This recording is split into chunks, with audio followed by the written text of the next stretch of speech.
Sasalin ko ng mga talong sa aking binili.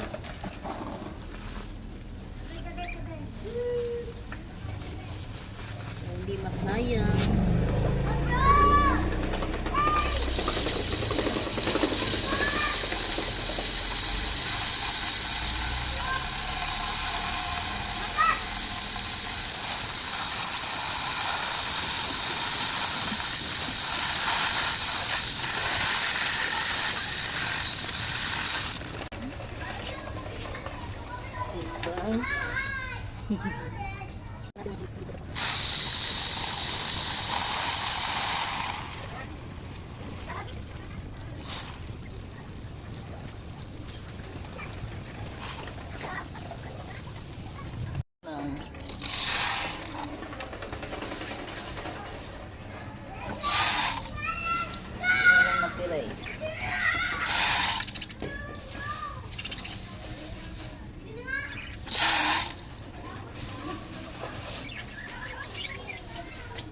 Okay. Ayan mga kalugs.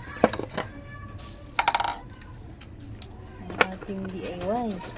Kaya, mayroon kayong mga ganito mga kalugs sa tapon. Baka mayroon kayong mga halagang bagay na ilagay. Kaya ito DIY lang mga kalugs. Diba? Safe na yung pagkain ng mga alaga. Thank you for watching. Bye bye.